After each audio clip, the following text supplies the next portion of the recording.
Ողջույն սիրելի հայրենակիցներ, եթերում Նոյան Տապանն է։ Եվ այժմ մենք զրուցելու ենք Եվրատլանտյան ինտեգրացիոն պլատֆորմի նախագահ, սոցիոլոգ վերլուծաբան Կարեն Սարգսյանի հետ։ Ողջույն եմ, պարոն Սարգսյան։ Շնորհակալ եմ, որ ընդունել եք հրավերը։ Փորձում ենք ամփոփել շաբաթը։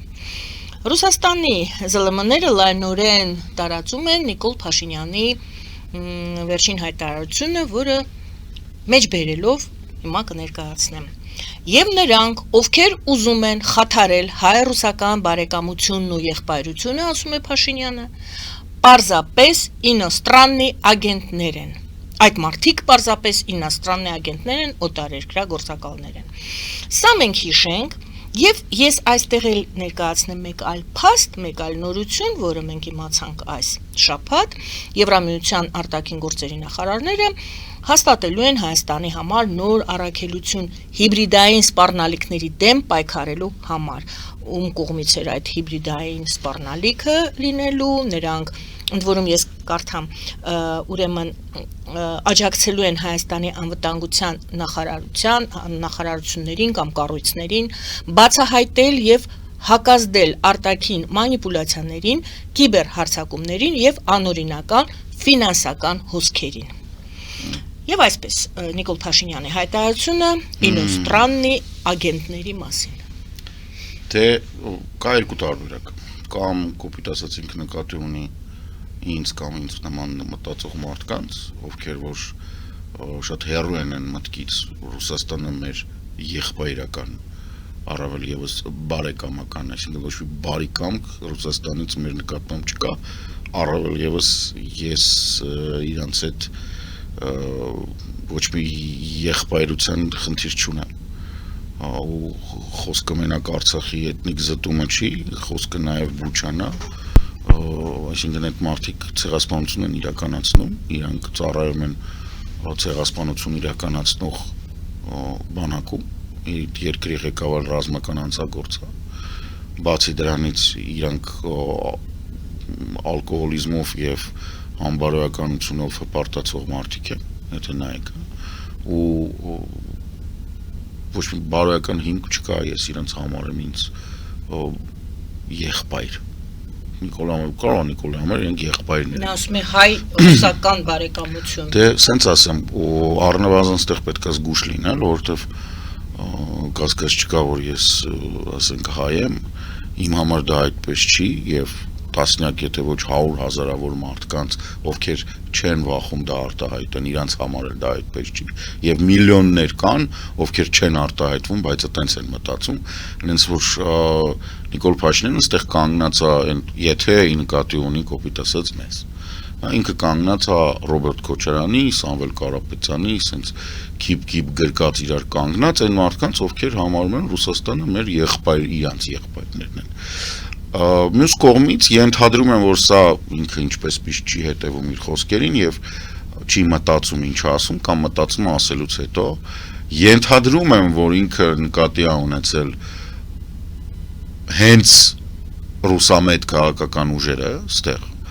որոնք որ փորձում են իրան ներկայացնեն, որ ինքը Եվրոպամետ է եւ ռուսների աչքերում գցեն։ Քանի որ ինքը առանց Ռուսաստանի կյանք չունի,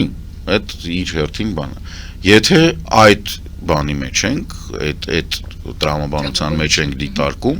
ստացվում է, որ Նիկոլ Փաշինյանը մեսիջը անում Ռուսաստանի, որ այդ մարդիկ, այսինքն ռուսամետ քաղաքական ուժերը կամ ԶԼՄ-ները, ովքեր իրան տենց են ներկայացնում ռուսական դաշտում կամ նույն Սալավյովը, ինոստրաննի ագենտներ են։ Հարց է առաջանում հակահայկական թեմայի մեջ ով կարա ինոստրաննի ագենտ լինի, որը փորձի հայ-ռուսական ճակերտավոր բարեկամությունը խաթարի։ Անգամ ի վնաս Ռուսաստանի։ Ի վնաս Ռուսաստանի բանում։ Ստեղ առաջինը ով մտքներից գալիս է ակնհայտորեն դա պարզվել է վերջերս, որ Հայաստանի լավագույն բարեկամ Աբշերոնյան ղեկավարությունն է, որտեղ ուրիշ ոչ մեկի վեճը չի հայ-ռուսական հարաբերությունները, բոլորը թքացում են։ Եվ կա շատ քիչ հավանականություն, որ Պակիստանն է, ուղղակի Պակիստանը հիմա զբաղված է։ Թուրքիան չի, որովհետև Թուրքիան թքած ունի հայ-ռուսական հարաբերությունների վրա, ինքը Ռուսաստանը առած ունի։ Ինքը Ռուսաստանի հետ ֆինանսական տնտեսական գործարքների մեջ ինքը կարիք չունի բան ինչպես Շոյգուն ասել էր Արցախի 44-օրյա պատերազմից հետո մենք Թուրքիայի հետ համատեղ փայլուն օպերացիա իրականացրեցինք, այսինքն իրանք դաշնակիցներ են, իրանք տենց հարց չունեն։ Էլի թակարդը, այսինքն եթե Նիկոլ Փաշինյանը նկատի ունի մեզ ինքը թակարդի մեջ է, որովհետև ինքը ստացվում է, որ ինքն է Ռուսաստանի գործակալ, եթե ինքը նկատի ունի Սամվել Կարապետյանին, Ռոբերտ Քոչարյանին եւ Սերժ Սարգսյանին, Գագիկ Ծառուկյանի քաղաքական ուժերը, որոնք որ հայտարարում են, որ իրանք պատրաստ են Հայաստանի անվտանգությունը եւ պետականությունը զիջել, մենակ թե լենալ ռուսական գուբերնիա, ապա ինքը էլի խնդիր ունի, որտեղ այդ դեպքում ստացվում է, որ ինքը խաղաղությունը ոչնչացնողներից մեկն է, ինքը պաշտոնապես հայտարարում է, որ իր հայտարարած խաղաղության բանը գործընթացը կասեցվել է, որովհետև կան թշնամիներ, ինաստրաննի ագենտներ, որոնք որ ուրիշ չի մնում, հա, Աբշերոնյան պատվերով տենց բաներ են, սա հախուռն մտածելակերպի մի փոքր ֆորմալ տրամաբանության դասընթացներից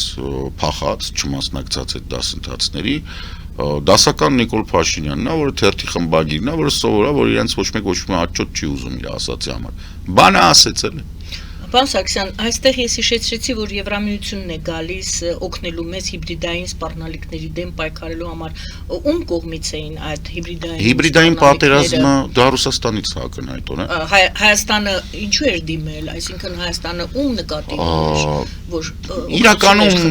ինձ թվում է խոսակցությունը եղել է ոչ թե դիմելու, այլ Եվրամիությունը ինքն առաջարկել, որ կարող ենք անել, եւ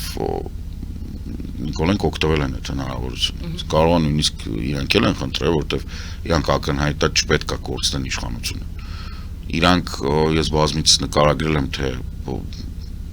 ասենք ֆորմալ տրամաբանության սառը քրիտիկական մտածելակերպ, որ աշխատացնում ես, իրավիճակը սենց է, գոյություն ունեն քաղաքական ուժեր դաշտում, ովքեր ուզում են ում համար Հայաստանի պետականությունը, սուվերեն սուբյեկտությունը էական չի, իրանք մենակ թե Ռուսաստանի հետ լինեն,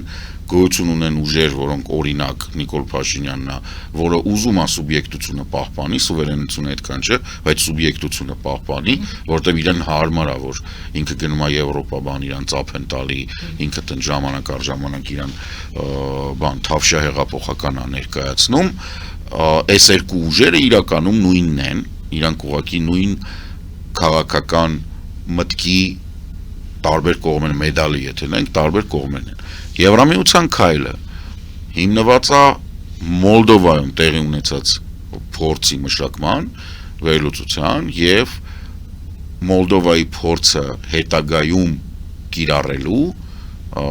ոնց որ անհրաժեշտությամբ։ Վստահեցնում որ Հունգարիայում էլ է դա գործը, առանց Օրբանին ասելու։ Ուղղակի այնտեղ Եվրամիությունն այնտեղ պարտադիր չի իրանք Օրբանին ասեն, որ մենք անում ենք։ Իրանք արել են դա, ու դա զգացվում էր, երբ որ դու բան էիր անում, հետևում էր եվրոպական, չգիտեմ, ազդեցիկ ինֆլուենսերներին, ալիքներին բաներ, տեսնում էիր, որ Եվրամիությունը աշխատում է դրա դեմ։ Օրինակ Հունգարիայի արտգործնախարարի այդ հայտնի սկանդալը, որ ինքը Եվրամիության փակնիստներից ուժ գաղտնի քննարկող նիստերից դուրս էր գալիս զանգարում էր Լավրովին, Լավրովից հրամաններստան, տենց ինձ չի եկել դաշտ։ Այդ եկել է նրանից հետո, երբ որ այդ գործընթացը աշխատել է, նաև ֆինանսական տեսանկյունից։ Մենք գիտենք, որ այդ ֆինանսական բացահայտումները Ֆրանսիայում թույլ տվեցին Մակրոնին, Մարի Լը Պենին հաղթել, որովհետև այնտեղ այդ դեռևս այն ընտրություններին, որ ալտերնատիվ Գերմանիայի համար քաղաքական կուսակցության գումարների ծագման հարցը շատ արագ կանգնեց եւ բացահայտվեց, որտեղ նման հարցեր բարձրացան նաեւ Չեխիայում, նաեւ Սլովակիայում, երբ պրոռուսական ուժեր բան արեցին, հա, ժամանակ առ ժամանակ նույնիսկ Վուչիչի վրա, որը ոչ մի կապ չունի մեծ հաշվով Եվրամիության հետ, ուղղակի բան է, տեխնացու երկիր է Սերբիան, միևնույն անդեղ այդ հարցը բան է անում։ Այսինքն Եվրամիությունը ինքը որպես ձևավորված ինստիտուտ հլա անցնում է սկիզբն է իր դուց, պետք է հասկանալ, հա, որ ինքը ռեալ 2005-6 թվականից պետք է հաշվեք Եվրամիության սկիզբը։ Ինքը իր համար իր անվտանգության շղթան է կառուցում։ Այդ անվտանգության շղթայի մեջ Հայաստանը կա։ Հայաստանը Եվրոպայի արևելան Նիկոլին դուր չի գալի, բայց բաստիոնն է։ դարպասն է դեպի հնդիրանական եւ մասամբ թուրանական աշխարհ։ Եվ այդ տրամաբանության մեջ կարևոր չի, էական չի Նիկոլ Փաշինյանն է իշխանության, թե ոչ, որովհետեւ այդ տրամաբանության մեջ եւ այդ աշխարհի նկարագրության մեջ, որը Եվրոպան հիմա սարքում է, դա երկարաժամկետ է, 20, 30, 40 տարի էական չի ինչքան։ Իրանց համար դա էական է, դրա համար իրանք Հայաստանը պահում են, նույնիսկ յոլա գնալով Նիկոլի պես անհասկանալի մարդու հետ։ Եվ խնդիրը ստեղ նրանում է, որ Եվրամիությունը օգնում է, որ Հայաստանը որպես պետականություն կարողանա այդ հիբրիդային պատերազմին ոնց որ այդ պայքարից հաղթող դուրս գա։ Այսինքն առնվազն ժողովուրդը ոնց գնա քվեարկի, տենց լինի, չլինի որ ժողովրդի քվեարկության վրա ազդում է ինչ-որ մի հատ սալավիով, որտեղ որքան էլ որ Ռուսաստանը թուլացել է, իսկ Ռուսաստանը թուլացել է թե տնտեսապես, թե քաղաքապես, թե ռազմական հարցերով, բայց միևնույնն է, Ռուսաստանը միևնույնն է բավական գումար ունի, որպեսզի կարողանա Հայաստանում իրականացնի, ասենք, ինչ-որ քայլերի, սենց ասեմ, քայլերի մատրիցա, որը կազդի Հայաստանի ապագայի վրա եւ դա արվել է։ Սկսենք բանին Լևոն Տեր-Պետրոսյանի նշանակումից եւ Լևոն Տեր-Պետրոսյանի անհասկանալի քաղաքական նշանակումներից վերջացրած, չգիտեմ, այնտեղ հոկտեմբերի 27-ով, գույք պարտքի դիմացով, Սերժ Սարգսյանին սեպտեմբերի 3-ին իրականում օգոստոսի սկզբին ստիպելով, որ ինքը Եվրոասոցիացիան այդ փաստաթուղթը չներկայացնի, չմասնակցի։ Այսինքն Ռուսաստանը այդ հնարավորությունները միշտ ունեցել է, այդ մատրիցան միշտ կա, ուղղակի Հայաստանի իշխանությունները երբեք այդքան բաց չեն եղել Եվրամիության հանդեպ, որ իրանք բանան են։ Ուղղակի բոլորը հիմա արդեն ընդունված չի, դից բոլորը մոռացել են մի բանի պատճառով նարնջագույն անախորժության, որ մեր սահմանները Ադրբեջանի հետ անվտանգություն այդ սահմանների ապահովել է ամենասկզբից եվրոպական դիտորդական առաքելություն վերջակետ։ Այսինքն Եվրամիությունը ոչ միայն ապացուցել է, որ ինքը հետաքրքրված է, այլ նաև հողի վրա ապացուցում է ամեն օր, որ ինքը պատրաստ է գործողությունների։ Հիմա նույն բանն է։ Եվրոպական դիտորդական առաքելությունը արևելյան սահմանն է պահում Եվրոպայի, եվրոպական կիբերանվտանգության եւ հիբրիդային պատերազմների դեմ այդ ստորաբաժանումը, որը նաև, եկեք ծուրը նստենք, դուզը խոսենք, նաև ինքը ստեղ փորձ է հավաքել։ Մոլդովայում հավաքեց, Ռումինիայում հավաքեց, Հունգարիայում հավաքեց, հիմա Հայաստանում կհավաքի, որովհետև Ռուսաստանը մենակ Հայաստանի կամ Մոլդովայի վրա չի ազդում։ Ռուսաստանը փորձում է ազդել Գերմանիայի տեղական ինքնակառավարման մարմինների ընտրության վրա, Ֆրանսիայում տեղի ունեցող եւ տեղի ունենալի 27 թվականի նախագահական ընտրությունների վրա։ Եվրոպան, Մոլդովայի, Եվրամիությունը, Մոլդովայի, Հունգարիայի ընտրություններին ինչ-որ ձևով ներազդել է այդ ընտրությունների ընթացքի վրա։ Այսրանով, իրանք աշխատել են ամբողջությամբ ռուսական ազդեցության նեյտրալիզացման վրա։ Հայաստանում ինչ եք կարծում։ Չեն անի, որովհետև Նիկոլ այդքան պլոճիկ չունի։ Իսկ գուցե տարբերակ եմ առաջարկում, չեք զայրանում։ Գուցե Նիկոլ Փաշինյանը հենց այն տեխնացուն է, այն քաղաքական ուժն է, որի վրա Եվրամիությունը, որի հետ կապում է Եվրոպական Հայաստանի հույսերը։ Եվրոպական Հայաստանի չէ, եթե ոչ, ապա ում հետ։ Եվրոպական Հայաստանի չէ, բայց այս պահին Նիկոլ Փաշինյանը ըստ եվրոպական մոտեցումների չարյաց փոքրագույնն է։ Այսինքն ինքը չի ակնհայտորեն Հայաստանը Եվրոպայում այդ Նիկոլ Փաշինյանը չի, բայց այս պահին այսօրվա դրությամբ ամսի 17-ով չարյաց փոքրագույնը Նիկոլ Փաշինյանն է։ Ապրիլի 17-2026-ին չարյաց փոքրագույնը քաղաքական ուժերի մեջ Նիկոլ Փաշինյանն է։ Բարի, Օրբանի ընտրությունների Դա չի նշանակում, որ ես կոչ եմ անում քվեարկել Նիկոլ Փաշինյանին։ Չէ, մենք փաստն էինք փորձում Թասկը սենց է, փաստը հետևյալն է, տեսեք, պետք է հասկանալ, որ Նիկոլ Փաշինյանը ընկալվում է Հայաստանում մի դուրսը այլ կերպ, հա։ Նիկոլ Փաշինյանի թիմում կա Արարատ Միրզոյան, որը ամբողջությամբ ընդունել է ամբողջ եվրոպական մայրցամաքի բոլոր մայրաքաղաքներում որպես արտաքին գործերի նախարար, որը աշխատում է, որը գործում։ Նիկոլ Փաշինյանի թիմում կա Սուրեն Պապիկյան, որը Հայաստանում մի կերպ ընդունվում, ասենք, ոչ ոք չի սիրում։ Ասում զզվում են բոլորը, սիրում են 4 հոգի, հա։ Բայց Ֆրանսիան պատվո լեգիոնի շքանշան տվեց։ Ռուսաստանը Նիկոլ Փաշինյանին այսպես ներկայացնում է որպես ոչ ցանկալի ֆիգուր ընտրությունները որպես հաղթող։ Դուք կարծում եք, որ Ռուսաստանը եւս դիտարկում է Նիկոլ Փաշինյանին որպես ցանկալի տարբերակ, որ շարունակի անել այն, ինչ անում էր մինչ այժմ, որովհետեւ հարմար է Ռուսաստանի համար։ Արտաքին այդ էֆեկտները դուրս ենք բերում։ Ստիպված եմ կրկնել, Ռուսաստանի համար էլ է Նիկոլը Չարյաց փոքրագույնը։ Այստեղ ընդհանրապես էլ բան չկա, կասկած չկա, որ իհարկե իրանք կցանկանան, որ դա լինի Ռոբը, բայց եթե Նիկոլը եղավ իմը ինչ, լավ է յոլա են գնում։ Պուտինը նույնիսկ թույլ է տալի, որ Նիկոլը ռուսական լիբերալ ընդդիմության աչքերում հանդես կա որպես տեսակ ես թողեցի Նիկոլը ինձ ասեց որ իր մոտ ժողովրդավարությունը, ազատությունը եւ սոցցանցեր կան։ Ի վերջո Ռուսաստանի համար Հայաստանը հիմա տեսեք ես երկու հոգի տենց պրոստը ասեցի որ Եվրոպայի համար ընդունել Ռուսաստանի համար այստեղ կա մեր Գրիգորյան որ ասենք ոչ մեկ չգիտի Հայաստանում ինչքան գումար է լվացվում Հայաստանի բանկերի շրջանառությունը նայում ես մտածում ես 1000 ներողություն ոնց որ Պորտուգալիայի բանկային համակարգը այսինքն հարմար ֆիգուր է ով Նիկոլ Փաշինյանը հա որտեղ ոչ մի բան չի անում ողնաշարժ չունի դա էլ է ռազմավարություն ուղղակի արժանապատվություն չկա դիվերսիֆիկացիա է դա դիվերսիֆիկացիա չէ իրենք դրան ասում են բալանսավորված քաղաքականություն ես միշտ ասում եմ անբարոյականությունը դիվանագիտությունն տարբեր է որովհետև բալանսավորումը տենց չի տեսեք տնտեսապես ամբողջությամբ կախվածությունը ինքը շարունակում է Ռուսաստանից ամեն ինչ անում է Ռուսաստանին հարմար լինի որ փողեր են գալի գնում այս շինարարությունը բան ամբաղ որ սարքում են սաղ տենց ռակի բունա սարքել այդ մի կողմ այդ իր բանն է ինքը տենց քաղաքական հայտարարումը որ գնում է դեպի Եվրամիություն եւ այդ անում ասում ով ինչքան ինձ կոպիտ ասած ով ինչքան փող տա նրա հետ գնամ 1000 ներողություն բոլորը գիտեն այդ ոնց է կոչվում ժամանակին տենց ցիրկի մոտ էին կանգնում Օրբանի հետ կապված ասելիք ունեք չունեք նա այսօրվա հայտարարությունը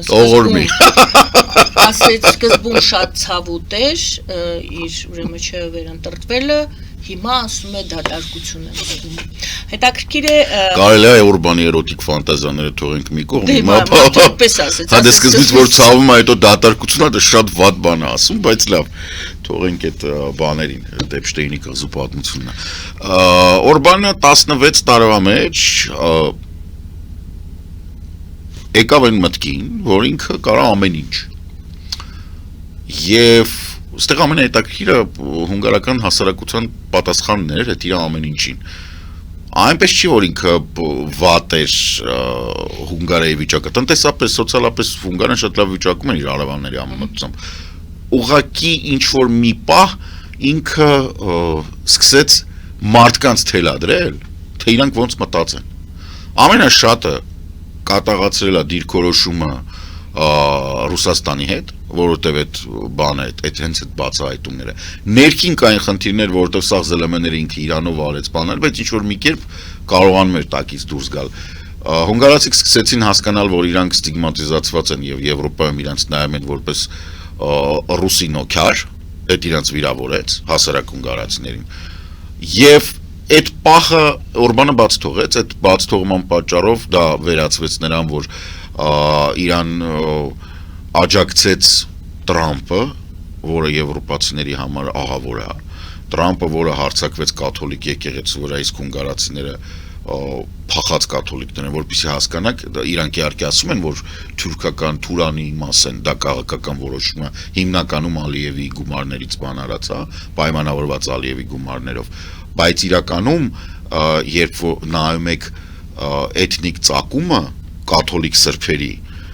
որոնք որ համեմատության մեջ եք վերցնում էթնիկ խմբի համապատասխան, հունգարացիները ամենաշատ սուրբերին են տվել։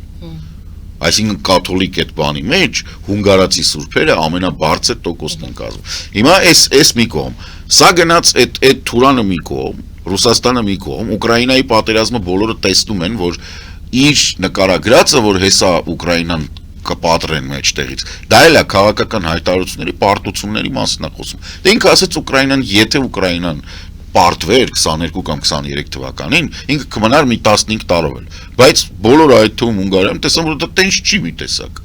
Ոնց որ լրիվ հակառակն է։ Ու ամբողջ Եվրոպան աջակցում է Ուկրաինային, մենք չենք աջակցում, իրանք в смысле չեն աջակցում։ Դա քիչ է, մի հատ իրանք պատժամիջոցներ են ստանում։ Նրա պատճառով որ չեն աջակցում։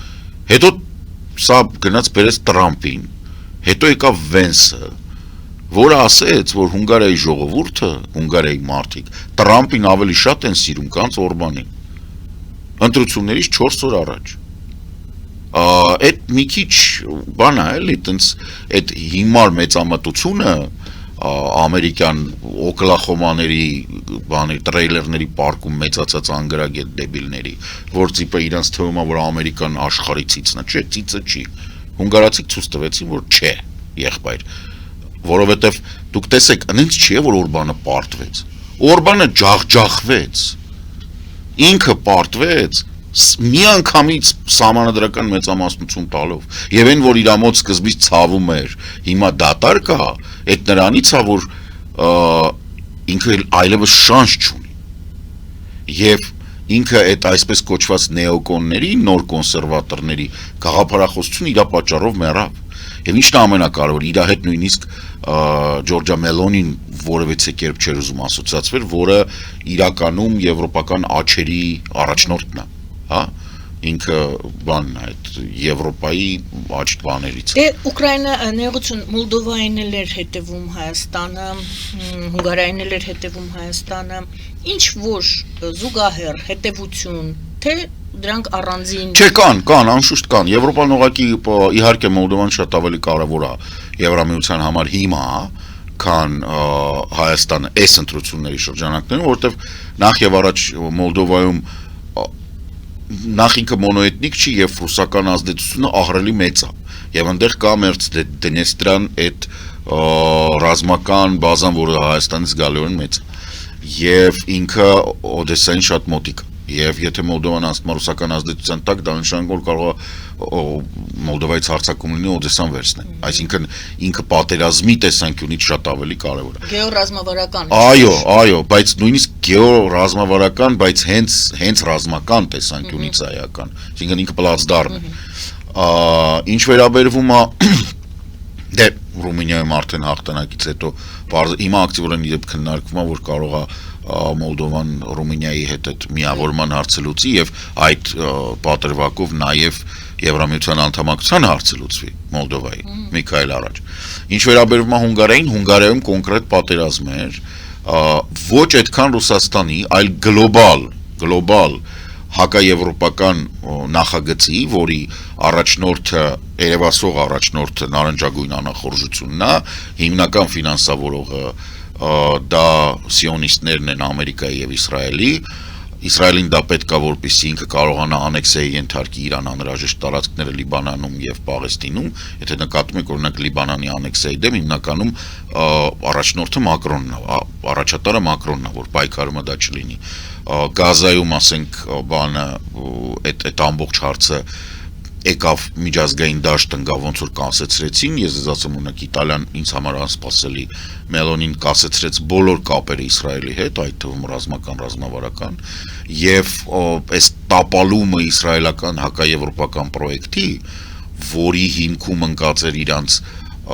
շատ քիչ ժամանակ է մնացել մինչեւ արդեն հարցեր սկսեն բարձրացվել մի փոքր այլ բանի որ հիմա չեմ ուզում ասեմ չդառնա լրիվ ուրիշ բան հա բայց Եվրոպայում հարցեր են առաջանում Իսրայելի ով լինելու եւ իսրայել-ամերիկյան այդ պրոյեկտի Եվ Թրամփի ով լինելու Այո, Թրամփի ով լինելը արդեն པարզ է, չէ, այդ թեման է բարձրանում Այդ հարցը Թրամփի դե ասենք եթե մարդ ուղակի մի քիչ լսի այն մարդկանց ովքեր եթե Հայաստանում հետաքրքրված են անգլերեն իմացողներ, ինձ թվում Ամերիկայում նայում են, հա, մարդիկ ովքեր Թրամփին բերեն են իշխանության, շատ հայտնի են Իրանք չէ գումարը իհարկե տվել է IPAC-ը եւ այլ սիոնիստական կազմակերպություններ բայց մարդիկ ովքեր աշխատել են ընտրազանգվածի հետ դա Տակեր Կալսոններ, Մեջրի Թեյլոր Գրիններ, Ջոն Ռոգաններ, այսինքն մարդիկ ովքեր բերեցին Իրան ընտրազանգված, որտեղ ինքը տենց այդ ընտրազանգվածի շնորհիվ գրեց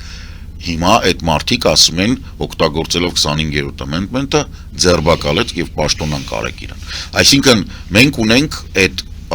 պրոյեկտի Օրբանը Եվրոպայում էր դա։ Օրբանը Եվրոպայում տապալում էր ցանկացած պրոեվրոպական գործողություն եւ այն նախագծերը, որոնք բերում էին Եվրոպայի ուժեղացմանը։ Սա պատասխանն էր, հունգարացիք իհարկե Օրբանը շատ է ուզում, ինչպես նաեւ երևի թե չգիտեմ էլի մարդիկ, որ հունգարացիներին դիտարկեն որպես թուրք եւ ներդրված գործակալ, բայց դա տենց չի։ Իրանք ունեն սեփական ոնց որ մոտեցումները Եվրոպայի նկատմամբ մասնավորապես իրանց տարածքը առաջին համաշխարհայինից հետո, ասենք 40-ից 50%-ով կրճատել են, թողել են մի բուռ, հունգարան շատ ավելի մեծ էր։ Բայց ամեն դեպքում հունգարացիք իրենց համարում են եվրոպացի։ Եվ այս ընտրությունները դրա մասին էին։ Մեկ այլ թեմա, Պետդուման Ռուսաստանի օրինագիծ է առաջին ընթերցմամբ ընդունել, որով իրավունք է վերապահում Ռուսաստանի զինված ուժերը օգտագործել ռուս քաղաքացիներին պաշտպանելու համար այն քաղաքացիների, որոնք օտարերկրյա դատարանների որոշումներով ձերբակալված են։ Սա Հայաստանի դեպքում ինչ որ վտանգներ պարունակող օրինագիծ է թե ոչ, հաշվի առնելով նաև ինչու ոչ, որ Ռուսաստանի ռազմաբազան էլ պետք չի, որ զինված ուժերը Ռուսաստանից, ասենք, գան Հայաստան եւ պաշտպանեն ռուս քաղաքացիներին, հարց կա, որովհետեւ հանրության մեջ քննարկվում է Ռուսաստանի ռազմաբազայի ներկայությունը եւ ինչ վտանգներ կարող է սպառնալ Հայաստանին, եւ բոլորը սկսեցին հիշել Սամվել Կարապետյանին, նաեւ չնայած մյուսներն էլ ասեցին նա ոնց որ թե ուզում է Ռուսաստանի քաղաքացիություն հրաժարվել։ Տեսեք, սա հարցը հետևելն է։ Նախ եւ առաջ ես հիմա հորդորում եմ, կոչ եմ անում, խորը մտահոգություն եմ հայտնում, այդ բառերի շարանը գիտեք ոնց է։ Բոլոր մարդիկ, ովքեր ապրում են Հայաստանում եւ ունեն Ռուսաստանի անձնագիր, երկուշաբթի օրվանից սկսեն հրաժարվել։ Սա մեկ, որովհետեւ տոտալիտար ռեժիմը, որը Ռուսաստանում հիմա սկսվում է ինտերնետի փակելով, բանանելով եւ հայտարարություններով, որ դուք իրականում այնտեղ բաներ կան, որ բանակ են տանում, արդեն այսպես կոչված ԱՊՀ-ի քաղաքացիներին, հա Մոլդովան ԱՊՀ-ից էլ է դուրս գալիս։ Դուրս է եկել արդեն։ Դա 27 թվականի ապրիլին վերջի օրն է, հա, որտեղ այնտեղ պետք է հայտարարես մի տարի հետո նոր դուրս ես գալի, Նիկոլը լավ ժամանակ ունի իհարկե դա անել, բայց չի անում։ Դա իրական չի։ Խնդիրը հետևյալն է։ Այո, Հայաստանը որպես թիրախ այս օրինագծում դիտարկվել է միանշանակ։ Ոչ Հայաստանը առաջնային դիրքերում չի էս պատմության մեջ, որովհետև, եթե Ալիևը եւ Բիզդինան ռուսական զորքերին տարածք տվեցին, որ իրանք անցնեն գան Հայաստանը օկուպացնելու, ինչպես 21 թվականին 11-րդ բանակը եկավ, այդ կարող է, ասենք այդ վտանգը չենք կարա բանանենք, 1900-ի մասին է խոսքը, 1921-ի, հա չէ, իսկ եթե դա այդպես չի, այսինքն եթե մենք չենք դիտարկում, որ Բիզդինան լրիվ խամաճի կա, իսկ Ադրբեջանը փորձում է գոնե ձևի համար ապացուցի, որ ինքը անկախ տղա է, եւ իրանք չեն տալիս ռուսական զորքերին, դա վտանգավոր չի, որովհետեւ ռուսական բազան Գյումրիում առավելագույնը 2000 հոգանոց է իրանց կազմը, որից զգալի մասը սպայական կազմ է, այդ սպայական կազմը կռվող չի, իրանք այդպես փող են տվել, որ գան Հայաստան։ Դեմա Ռուսաստանի զինված ուժերը կարելի է օգտագործել։ Հա, բայց 2000 հոգով դուք սկի Գյումրին բան չեք անել։ Ինչ պետք է անես։ 2000 հոգին բավարար չի։ Այդ ոնց որ բանը, նարնջագույն անախորժությունը ուզում է բան անի։ Օրմուզի նեղուցը ազատի, ասենք 15-20 կամ նույնիսկ 50000 հոգով։ Որ տղա ջան 2500 կիլոմետրանոց գիծա ափա ինչ 50000 հոգիտ ինչ ես անել որ ծակնես բագելու ասենք բան չի էլի դες լուրջ չի այդ 2000 հոգին որոնք Գյումրիում են մինչև գան հասնեն Երևան ճանապարհին կոտորեն մերոնք կոտորեն մենք կոտորենք հենց որ հա ինքը կարա լինի գիտեք ոնց ասենք եթե այդ ռուսամետ ուժերը կանգնեն ու փորձեն մարդկանց ուղեղը լվանան Այ հիմա մեզ չընտրեք, ռուսները տեսեք օրենք են ընդունե, հեսա որ Սամվել Կարապետյանին չընտրեք, ընտրեք նույնիսկ եթե չեք ուզում իրան, բայց ընտրեք, որ ռուսները ասենք չգան, չհարցակվեն, ձեզ չկոտորեն, բայց այտենց ասողին կարելի է միանգամից չապալախել ղլգեր տուն կամ գժանոց։ Որովհետև դες բան չի կարա լինի։ Ոչ թե չի կարա լինի, որովհետև Պուտինը տենց հրաման չի տա, այնի ճահճային առնետ է, այնի կտա այդ հրամանը, նույնիսկ այդ ալկաշները կփորձեն կատարել, բայց խնդիրը նրանում է, որ չեն կարող։ Ոչ թե հրաման չի լինի այդպեսին, այսինքն ոչ թե ես ասում եմ, որ ռուսները մեջները խիղճ կարտնանա, բան չեն անի, կանեն, բայց չեն կարողանա կոտորել։ Դե առաջին ընթերցմամբ է ընդունվել, տեսնենք։ Դե հիմա ընտրություններին ընդառաջ կտեսնան ոնց է։ Ռուսաստանի հետ կապված մեկ այլ ինֆորմացիա դիտարկենք, Ինտերֆաքսից այսպիսի ինֆորմացիա եկավ, որ ինքնաթիռները Ռուսաստանում պակասել են եւ այդ պակասը ստիպում է ավիաընկերություններին Ռուսաստանի հրաժարվել ներքին երթուղիներից եւ ավելի շատ առավելությունը տան շահութաբեր, այսպես է կոչվում, շահութաբեր միջազգային երթուղիների։ Թվում է թե նորմալ ինֆորմացիա է։ Ինչ կա այս ինֆորմացիայի։ Տեսեք, սրա մասին շատ վաղուց ենք խոսում, մոտավորապես 22 թվականի ապրիլից ռուսական ավիապարկը, մարտին ամբողջությամբ ասենք Boeing-ը եւ Airbus-ը հրաժարվեցին, ապրիլին արդեն փոքրներն էլ հրաժարվեցին, Embraer-ման գցեցին պատժամիջոցների տակ, ռուսական ավիապարկը գտնվում է ողբալի վիճակում։ Իրանք վաղուց արդեն անում են ինչ-որ կոչվում է կանիբալիզացիա, այսինքն մենք ինքնաթիռ կանգնացնում են, սրա վրայից մասերը հանում են, դնում են նրա վրա, որ այնի աշխատի, մենք շատ հաճախ հիմա մի քիչ պակասել է այդ բաները, ոչ թե որովհետև դեպքերն են պակասել, այլ որովհետև արգելված է դրանց մասին բաց խոսել։ Մենք լսում էինք, որ ինքնաթիռը բարձրացել է օդ, հետո 2 ժամ պտտվել է Մոսկվայի վրա, հետո նստել է, որտեղ ինչ-որ sense բան է, նույնիսկ հայկական ինքնաթիռներն են հետո, Հայաստան գալացող ինքնաթիռներն էին հետո ընկնում, ակնհայտորեն պարտքում աշխվում։ Ներքինը Ռուսաստանի դեպքում ներքին ավիացիան եթե դուրս է գալիս, Ռուսաստանը կորցնում է միասնական պետություն լինելու հնարավորությունը, որտեղ ի տարբերություն նույն Կանադայի, որտեղ կա ալտերնատիվ մի քանի երկաթգիծ, լավ ավտոմոբիլային, ասենք, ճանապարհների ցանց եւ այլն, եւ մասնավոր փոքր ավիացիա, որով որ հարցը լուծում։ Ռուսաստանում դա չկա, այնտեղ սա պետական է։ Եվ ասենք Մագադան դու չես կարող գնաս ոչ մի այլ կերպ, եթե կոմոդ սեպտեմբեր ամիսն է։ Ասենք այնտեղ արդեն ձյուն է դնում, դու այդ ցրտին, այդ տրասան, вообще Մագադանի տրասան հայտնի է նրանով, որ եթե մեքենան խոտ տվեցիր, պետք է հասնես Մագադան, չհասար մեռնելու ես։ Կանգնեց ավտոն, սառելու էլ խոդի չի ընկնել։ Էլ չեմ ասում Չուկոտկա, էլ չեմ ասում այնտեղ այսպես կոչված Վախտովի պասյոլքի, որոնք որ նավթ կամ գազ կամ ածուխ, քարածուխ, ինչ-որ sense բաներ են անում, վարկուտան, բան այդ բոլոր տարածքները դու չես կարող գնալ, եթե քեզ մոտ չկա ավիացիա։ Դրա համար ստիպված պիտի պահեն, ուղղակի հաճախականությունը ռեյսերի կանեն։ Կդառնա 19-րդ դար։ Կդառնա, որ դու Նավառոսիյսկից Մոսկվա կարողանաս գնաս շաբաթը 2 անգամ։ Ես սրանից մոտ 3-4 ամիս առաջ կարող նույնիսկ ավել աշնաններ երևի թե կարդացի մի շատ հետաքրքիր վերլուծություն, որը Կրասնոյարսկի կրային էր վերաբերվում, այնտեղ ժամանակին այնց էր արված, որ քաղաքներից բացի Կրասնոյարսկի, դեպի Կրասնոյարսկ կային թռիչքներ, իսկ Կրասնոյարսկից ամեն օրը մի քանի անգամ կար Մոսկվա։ Հիմա այն փոքր թռիչքները աշնան դրությամբ արդեն չկային։ Կրասնոյարսկի թռիչքներն էլ ասենք պակասել էին։ Դե հիմա պատկերացրեք, որ Կրասնոյարսկից լինի օրը մի թռիչք։ Տոմսի գինը պատկերացնում եք դեպի Մոսկվա։ Ասենք ահռելի տարածք է, ահռելի մարդկանց բանը, շատ մեծ կարևորությամբ, ասենք բիզնեսներ կան, բաներ կան, կորպորացիաներ կան, որ այտենց սա աբսուրդ է։ Ռուսաստանի տնտեսական վիճակը ողբալի է։ Ես դրա համար չեմ հասկանում, ասենք այդ բարեկամություն եւ բան, որ ասում էր այդ եղբայրություն, այդ ո՞նց է խոսում նրա հետ, որ իրանք պատրաստվում են ռազմական ուժով Սամվել Կարապետյանին, եթե Սամվել Կարապետյանը լավ օրինակ եք բերում։ Կարող է ինչ-որ կրիմինալ հավայի գանգստեր է։ Ու տենց որոշել են, ինքն ասենք Պուտինի ախրաննիկի, ասենք ընկերն է։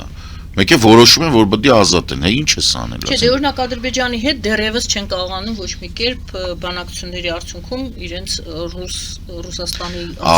Ադրբեջանը դեպ Ադրբեջանում է եւ այսօր ասեց Ռուսաստանի բիզնեսմեններին,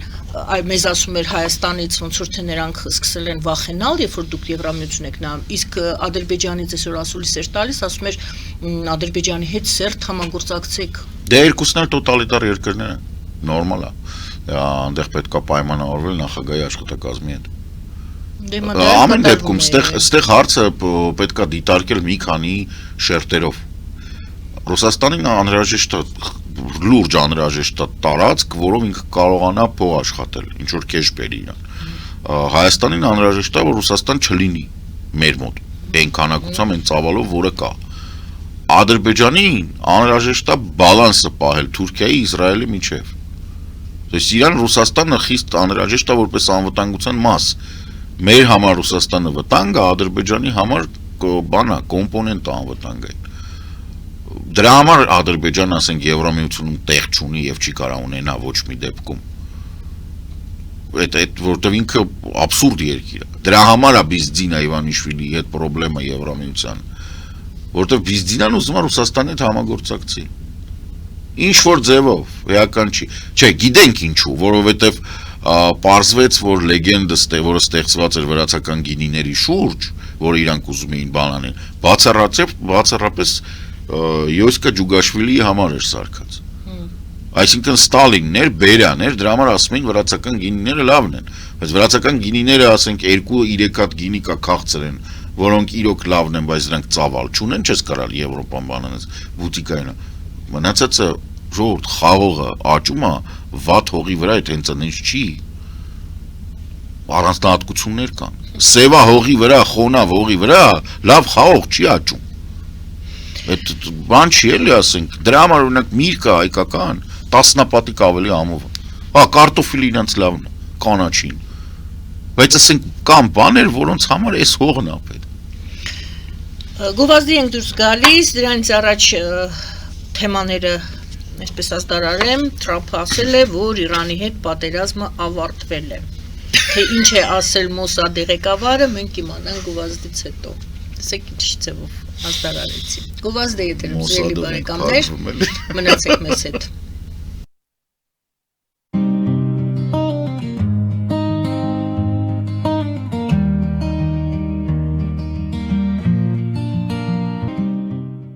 Ֆելիչե ժամանակակից ատամնաբուժական կլինիկա։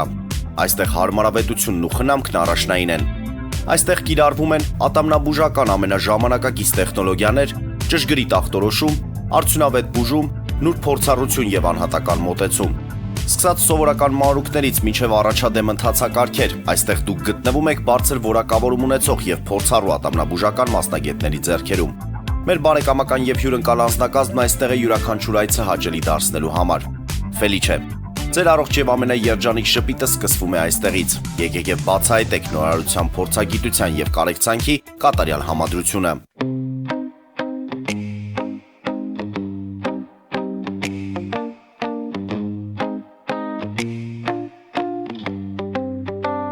Երևանի եւ Զովունիի սահմանին գտնվող ալպիական թաղամասում սկսվել է 2, 3 եւ 4 սենյականոց բնակարանների նախնական ամրագրում։ Առաջարկում ենք նաեւ թաունհաուսներ արդեն պատրաստ եւ կառուցվող։ Բնակարանների արժեքները սկսվում են 50,000 ԱՄՆ դոլարից մինչև 140,000 ԱՄՆ դոլար, իսկ թաունհաուսներինը 160,000 ԱՄՆ դոլարից 170,000 ԱՄՆ դոլար։ Մանրամասների համար այցելեք մեր պաշտոնական կայք alpiakan.am կամ զանգահարեք +374 44 201 066։ Ամրագրում կարող եք կատարել մինչև ապրիլի 30-ը։ Ալպիական թաղամաս, ձեր նոր տունը հայրենիքում։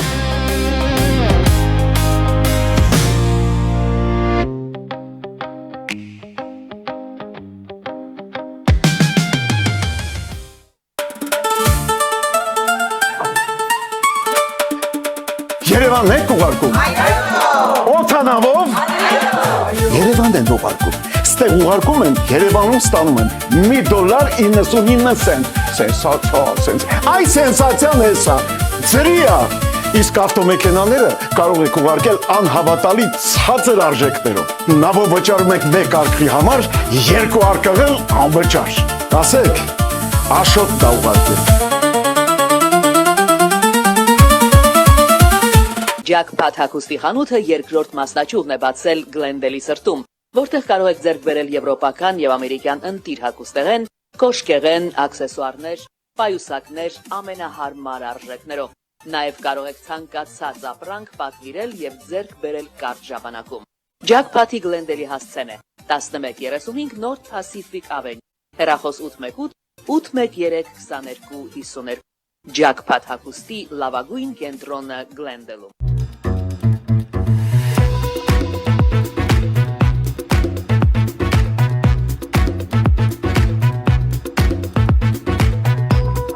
Արարատ ռեստորան, ընտանեկան եւ ընկերական ժամանցի լավագույն հասցե, սիրված արտիստներ, հյուրընկալ մթնոլորտ, հարուստ ճաշացան, անմահական խորտիկներ, Արարատ ռեստորան, հասցեն անփոփոխ, սիրով սպասում ենք ձեզ։ Լավագույն պաղպաղակ, բնական, համեղ եւ մատչելի գներով պաղպաղակը կարող եք ձեռք բերել բոլոր հայկական խանութներում։ Պահանջեք հայկական պաղպաղակ, Թամարա պաղպաղակ։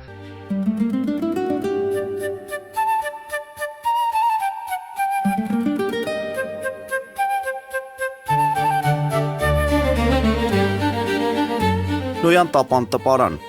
Նոյան տապան հրատարակչություն, շարվածքից մինչև տպագրում, զանգահարեք, գրեք, այցելեք, միասին պատրաստենք ձեր գիրքը, ամսագիրը կամ թերթը, որտեղ նշվելու է, տպագրված է Նոյան տապանում։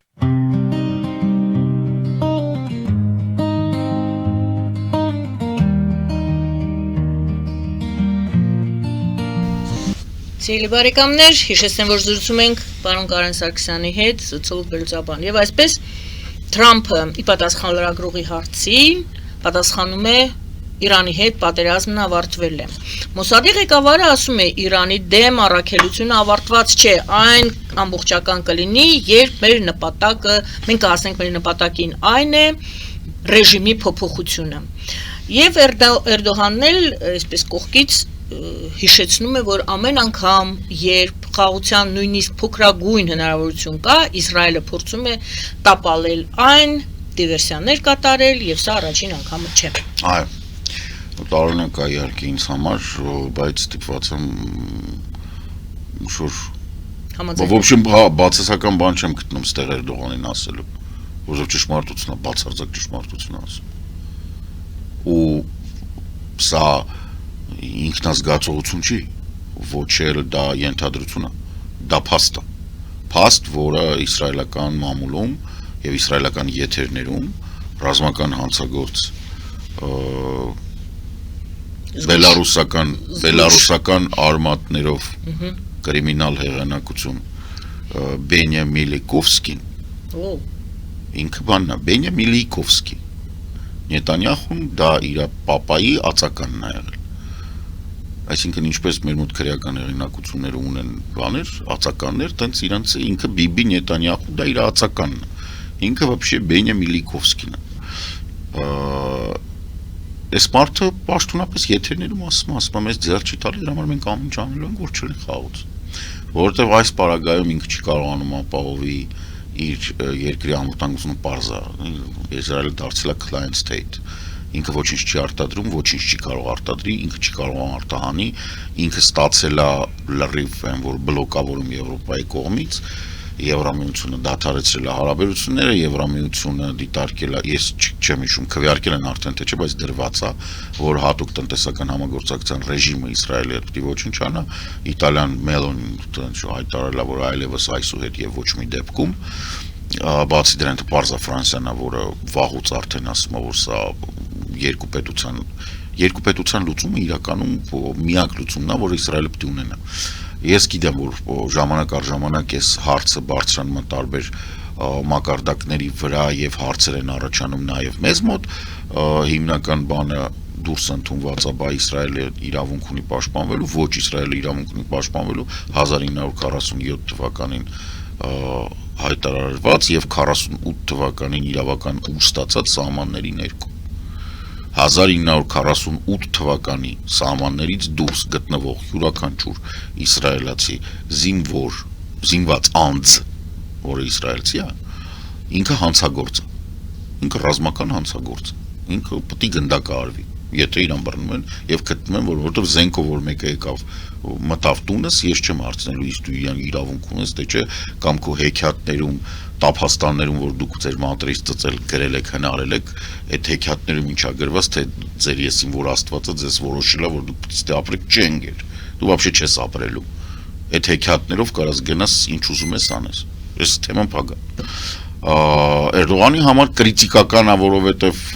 գլխավոր շտաբի պետը Իսրայելի, ինչպես նաև Մոսադի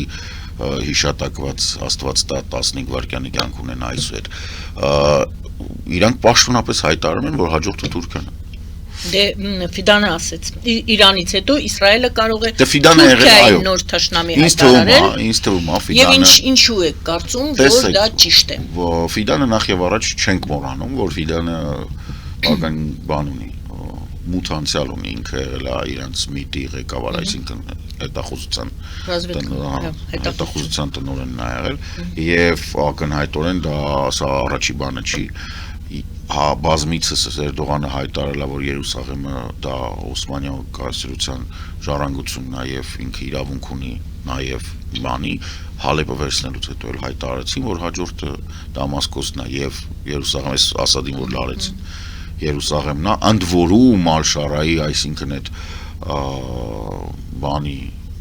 Դաեշի եւ Իգիլի մնացորդները, որոնք որ Ասադի դեմ պայքարում էին, իրանց խոսք տված էր, որ հաջորդը Երուսաղեմն է։ Իրանք Սիրիայում ինչ կա, տենց իրանք տենց այդ խորժակով էլ բանում են։ Եվ ակնհայտորեն տարածաշրջանում Իսրայելը պետքա ինչ անի, ինքը պետք է ոչնչացնի բոլոր այն պետությունների հնարավորությունները, որոնք կարող են իրեն խանգարել օժանդակելով տեղի բնակչությանը, որը տեղի բնակչությունը պայքարի։ Ինչու է Իրանը թիրախում, որովհետև ընդհանուր առմամբ 82 թվականին երբ ինքը հարձակվեց Լիբանանի վրա, մինչև այդ Իրանը առանձնապես չէր խաղում։ Պրոբլեմը շիա բնակչության մեջ է։ Հարավային Իրանը հիմնականում բնակեցված է շիա դավանող, ու սենց ասեմ, մի մասը նույնիսկ արաբերեն չի խոսում, արամեերեն է խոսում, բայց իրանք շիա են։ Դա նշանակում է, որ աշխարհում միակ շիա պետությունը Իրանը, համարում է, որ այդ իր մարդիկ են, որ կրոնական պետություն են։ Հեզբալան այդ ժամանակ է ստեղծվել։ Մարդիկ չգիտեն, մարդկանց թվում է, որ Հեզբալան ահաբեկչական է, ոչ, Հեզբալան ահաբեկչական չի։ Հեզբալան ստեղծվել է որպես գերիլիա, որպես պարտիզանական շարժում։ Այո, եթե դուք հարցնեք, ասենք, չգիտեմ, Գերինգին, ապա Բելարուսում եւ Ուկրաինայում գործող տեղի բնակչությունը, որը տրակացնում էր գնացքները եւ հարձակվում էր գերմանական սպայական անձնակազմի վրա, իրանք ահաբեկիչներ էին։ Բայց իրականում դա ազատագրական պայքար էր, որտեղ օկուպանտներ են եկել, նստել են։ Նույն կերպ ստեղծվել է Հեզբալան։ Այո, կարողացել է Իսրայելի լոբինգի պատճառով շահարկելով հոլոկոստի հարցերը, բաները ստիպել, որպեսզի Հեզբալան ճանաչվի ահաբեկչական կազմակերպություն, բայց եկեք Համասին վերադառնանք, որը ստեղծվել է Իսրայելի հատուկ ծառայությունների միջոցով, ես վերջերս հրապարակվեց, որ այո, Բիբի Միլիկովսկին լավ է տեղյակ էր, ինքը նույնիսկ մասնակցել է դրա ֆինանսավորմանը։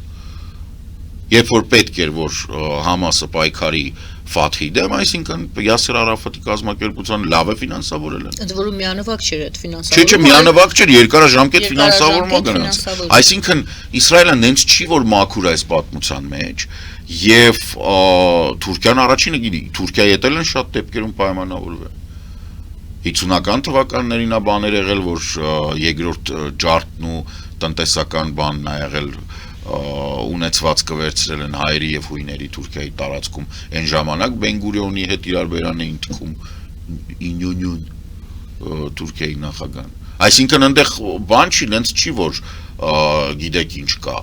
հիշեցնեմ որ ասենք Իսրայելի լավագույն բարեկամները առաջի տարիներ որ ստեղծվել էր մեկը Իրանն էր մյուսը Թուրքիան առաջինը Թուրքիան է ճանաչել Իսրայելի անկախությունը տարածաշրջանում եւ սա վերացվում է նրան, որ երբ որ Թուրքիայի նախագահան եւ նախկինում հետախուզության ղեկավարը հիմա արտգործնախարարը ասում են, որ ընկերես սրանք վտանգավոր են, սրանք մի բան գիտեն, իրար ծոց են ապրել։ Են որ իրանք ավելի լավ գիտեն, քան բոլոր մնացածը։ Լավ, բայց եթե Իսրայելը ասում է նպատակը ռեժիմի փոփոխությունն է, Թրամփն էլ օր առաջ շտապում է փակել այս թեման եւ դուրս գալ այս պատմության մեջից, ինչ հեռանկար կա։ Հեռանկարը հետեւյալն է, ոչ մեկ չի կարող ռեժիմ փոխել ոչ միտեղ։ Նշանակում է անվերջ է։ Օթային հարվածներով ռեժիմ չի փոխում։ Պետք է հողի վրա պետք է արձակվես։ Բայց հողի վրա Իսրայելը մենակ չի կարող, չի գնալ։ Իսրայելը չի էլ գնալու, Իսրայելը պաշտոնապես ասել է, որ այդ իմ պատերազմը չէ, Ամերիկայի պատերազմն է։ Հետևաբար ամերիկացիները մի սերունդ է կկոտորեն, ոնց որ կոտորեցին 1.5 սերունդ Իրաքում եւ Աֆղանստանում, մի սերունդ է կկոտորվի Իրանում։ Մինչև այդ կոտորվում էր Վիետնամում։ Այսինքն ինչ որ կերպ հիմար նախագաների պատճառով հանդեղ է Լինդոն Ջոնսոնն էր, հիշեցնեմ, էլ այն դեբիլը, որը ասաց, որ մենք պետք է մտնենք ու ինչ-որ բան անենք հողի վրա։ Իրան մտած ամերիկյան զորքերի, ասենք, կորուստները կարող է մինչև 30-40% լինեն։ Հիշեցնեմ, որ ՆԱՏՕ-ի ստանդարտով զորամիավորումը համարվում է ջախջախված, եթե կորուստը 30% է։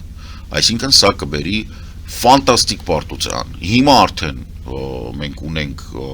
կորուստներ, որոնք անհամատեղելի են ձեռքբերումների հետ Ամերիկայի հասարակության համար։ Հիմա մենք տեսնում ենք ամերիկյան հասարակությունում եւ տեղեկատվական դաշտում ահռելի հակաիսրայելական շարժում, այլևս ոչ մեկ չի թաքցնում 40-ից ներքև բումերներից բացի, այսինքն այդ Տրամպի սերնդից ներքև հակաիսրայելական տրամադրությունները մինչև 70% են հասնում, ինչքան ներքև տարիք այդքան բարձր։ Այսինքն Ամերիկան այլևս պատրաստ չի երեխա ծնել մեծացնել, որպեսզի իրան գնան Իսրայելի շահերի համար մեռնեն, բայց դա մեռնել չի, հիմնականում հազար ներողություն, բայց այդ բանի մահ չի, այդ սատկում են, որովհետև շատերը գնում են հետո այնց մահից հետո իրանց տենց են վերաբերվում, որ շում ավելի լավ է չծնվեիր, քան տենց ծնվեիր, տենց կմեռնեիր։ Այդ մի կողմից, մյուս կողմից ֆանտաստիկ գնաճ է, 4%, երկուսից ներքև էր հունվարին, այսինքն 3-4 ամսվա ընթացքում,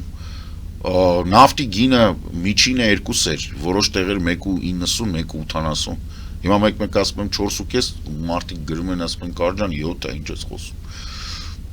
հիմա լավա տենց, հա, ու այս շարունակվելու է, Բլոկադա է անում ներողություն ԱՄՆ-ն շրջափակում է։ Էդի կոչվում էր բան են։ Հորմուզի։ Հա, այդ ասում արի շրջափակումը շրջափակեմ։ Ոչ մի արդյունքի չի ստանալու, որովհետև եթե ինքը փորձում է շրջափակել Հորմուզը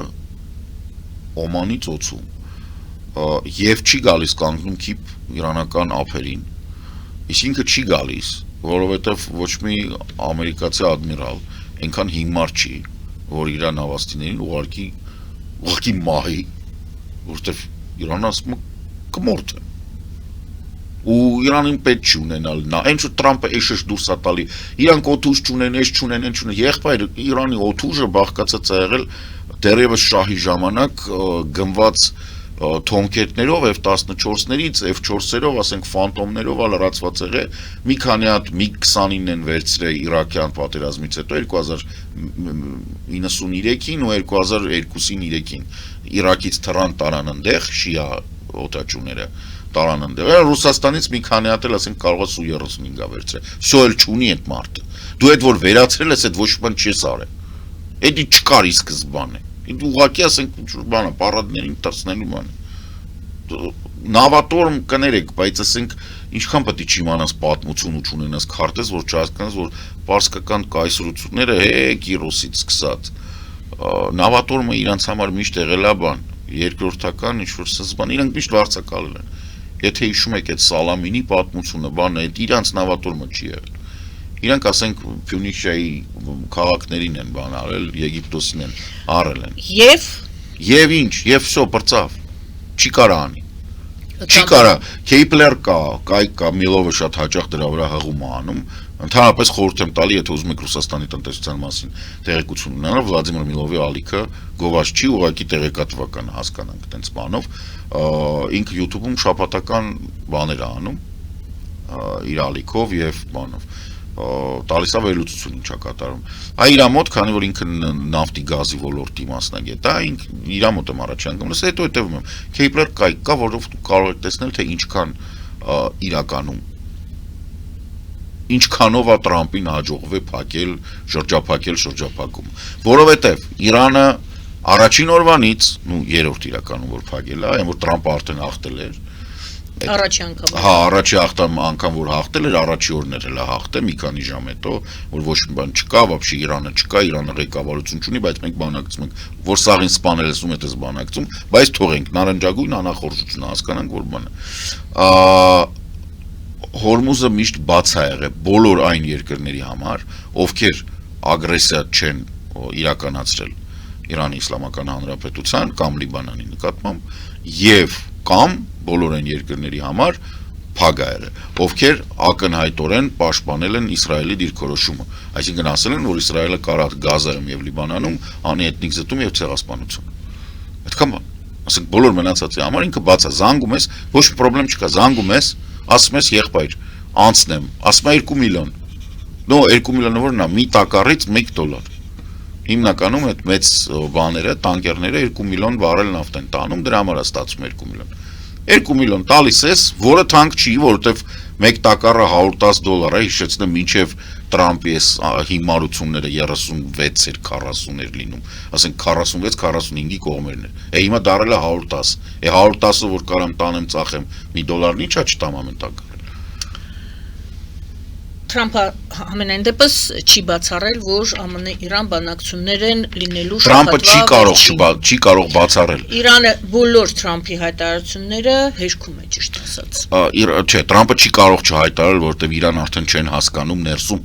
Ինքը խնդիրներ ունի։ Իր մոտ վարկանիշները, որ նայեք վարկանիշները ինչա կատարում, ես զբան չեմ տեսել։ Ինքնավստահության մակարդակը իհարկե, ասում եմ, տենց բան կա, չէ, հայերեն ասացված կա, ասում եմ, ես քո ինքնավստահությունից եմ ուզում։ Այդ որ ասենք վարկանիշը 29% է։ 29։ Պարոն Սարգսյան, վերջին այս թեմայի մեջ Հայաստանին ինչով է սա կարևոր այս ամենի մասին իմանալը եւ ինչպես է այս ամենը անդրադառնում Հայաստանի վրա։ Այս պահին, այս փուլում։ Նավթը ոնց որ թե պատկից հարևանիդ ասում են հեսա միջուկային ռումբով խփելու եմ, այդքանով։ Այդքանով։ Հələ որ։ Մենք ասենք նավթից կախված չենք, քիմիական արտադրություն չունենք, բայց ասեմ ինչի վրա, անդրադառնալու է պարտանյութերի, արտահայտվելու է բան, հա, գների վրա, նավթ, գազ, բենզին, ավիացիոն վառելիք, պարտանյութը ասեցի, պլաստիկ, զուտ, ցելոֆան են որ սովորել։ Տրիպը կանգնում է, մնում է։ Տրիպ չկա, տրիպը ասել եմ, ինքը տանում է Էյֆշտեյնի դեպի դժոխք։ Տրիպը չգիտեմ ում է պետք է սպարագայում։ Ամենայն դեպս կանգնած է այդ, կանգնելու է սպասի տրիպը։ Որպես երաշխավոր կամ որպես իր անունը կրող մի բան։ Վկա է դա։ Չէ, բայց իր անունով է, չէ։ Անունը հա։ Դե ասենք ո՞նց եք պատկերացնում Տրամպի ճանապարհով ուր կարաս գնաս։ Ասում եմ ձեզ, Էյֆշտեյնի կղզուց դեպի դժոխք։ Ժամանակը քիչ է, բայց թեմաներ դեռ ունեն։ Եվրոպական անսահման է։ Այդ կա։ Եվրոպական անվտանգության թեմայի հետ կապված մի նյութ կա։ Այո։ Կրկին Ինտերֆաքսն է հայտնում, Շոյգուի խոսքերն է բերում, Շոյգուն ասում է հետևյալը. ավելի ու ավելի շատ դեպքեր են գրանցվել, երբ ուկրաինական անօդաչու թռչող սարքերը թռչում են Ֆինլանդիայի, Բալթյան երկրների վրայով Ռուսաստանին հարվածներ հասցնելու համար։ Ֆինլանդիան եւ Բալթյան երկրները արդեն անհանգստություն են հայտնել այս ակնարկներից հետո։ Սա առաջին անգամը չի, որ Ռուսաստանը հայտարարում է, Իրան ավելի հարմար է տենց հայտարարել։ Հայտարարությունը, որ դրանք գալիս են Ֆինլանդիայի կամ Բալթյան երկրների տարածքով, հիմնականում ներքին շուկայի համար է, որովհետեւ ներքին նույնիսկ Z բլոգերները գրում են չհասկացանք, բա մեր հոպը ինչ եղավ։ Ասեմ, եթե չգիտեն, ձեր հոպը պահպանում է այն ճահիճները, որտեղ նստած է այն այլանդակ գաճաճը։ Այսինքն Վալդայի շուրջ այնքան հոպաշարած, կարծես բան, այլ հիմնական միջուկային զենքի կառավարման կենտրոնն է, չէ, դա այդպես չի։ Ակնհայտորեն ուկրաինացիք չեն օգտագործում այդ տարածքները, զուտ կազուս բելի չստեղծել։ Ինչի համար է Շոյգուն այսպիսի Մատնանշում Ֆինլանդիա, բացան երկրներ թիրախ են դրանք տեսեք, Ֆինլանդիան իհարկե չի վախենա կյանքում Ռուսաստանից, կզգուշանա, բայց չի վախենա։ Բալթյան երկրները ունեն բավականին մեծ քանակությամբ ոչ քաղաքացիներ, բայց ռուսական բնակչություն, որոնք կարան ստեղծեն անախորժություններ ներսում, ինչ որ ընդվզումներ բաներ կազմակերպեն, բայց էլի ոչ բալթյան երկրները կվախենան, ոչ Ֆինլանդիան։ Եվ Ռուսաստանն էլ երևի դուրս չի գա, պատերազմը կարտահանի ինքը։ Եթե հիշում եք 22 թվականի կեսերին արդեն այդ բանից հետո ու այդ ծանր Ազովստալից հետո, բայց այդ առաջի բաները որ եղավ հաղթանակները, ասма բայց իմացակ Ռուսաստանը ասма ՆԱՏՕ-ի հետ կռվում է, սաղ տանկային զորքերը կորցրել, ասма բա ՆԱՏՕ-ն, ասma ՆԱՏՕ-ն հələ չի եկել։ Հիմա այդ պատմությունն է, Ռուսաստանը կարա այդպես թրփոշանա, խոսանա, Ռուսաստանում շատ սխալ են հասկանում Իրանի պատերազմը, այս որ ռազմավարական հաղթանակ է տարել ինքը Ամերիկայի նկատմամբ։ Շատ կարևոր է հասկանալ, որ այս պատմության մեջ Ուկրաինան դա Իրանն է։ Ես գիտեմ, որ շատերին տենց սրսկել են այդ թվում ռուսերեն խոսացող ուկրաինական շահերը պաշտպանող մարդիկ, այսպես կոչված ռուս լիբերալներ, որոնք ամեն կերպ փորձում են կապել Ռուսաստանը եւ Իրանը, դա այդպես չի։ Ուկրաինայի համար Իրանը պետք է դիտարկվի երկիր, որը Ռուսաստանին նավթի եւ գազի շուկայից դուրս կշպրտի։ Եվ Ուկրաինայի համար կրիտիկական է, որպեսզի այս պատժամիջոցները շուտ դուրս գան եւ շուտ վերջանա այս պատերազմը, որտեւ հենց որ վերջացավ, քանի որ Իրանը Ռուսաստանի ռազմավարական բանն է, հակառակորդն է այդ շուկայում, Ռուսաստանը կկորցնի բոլոր հնարավոր բաները, ազդեցության լծակները։ Իրանը համ Հնդկաստանին, համ Չինաստանին, համ Եվրոպային կապահովի համ գազ, համ նավթ, որը շատ ավելի հարմար է համ նրանց համար, համ նրանց։ Հասկանում եք, այստեղ խնդիրը տեղ է։ Եվ այն, որ Իսրայելը եւ Իսրայելի կողմից դրդված Տրամպի ադմինիստրացիան պատերազմ են վարում Իրանի դեմ, դա ավելի շուտ նման է, որ Ռուսաստանը հարձակվել է Ուկրաինայի վրա, որովհետեւ չհիմնավորված ագրեսիվ պատերազմ է։ Այդ դրա համար եմ ես ասում, մարդիկ զարմանում են, ասում ոնց ես դու կարողանում տենց, այ տենց, որովհետեւ կա բարոյականության հիմք։ Ագրեսիայի ենթարկված երկիրը իրավունք ունի պաշտպանվելու վերջակետ։ Ոչ մեկ իրավունք չունի հարձակվել երկրորդ երկրի վրա, ինչա թե ինքը ուժեղ է։ Հետո ինչ որ դու ստելս բաներ ունես, ռամբակոծիչներ ունես կամ ինքնաթիռներ ունես, գլուխդ քարին ես տվել։ Գուցե ինչ որ բան արդեն փոխվել է Թրամփի այս վերջին։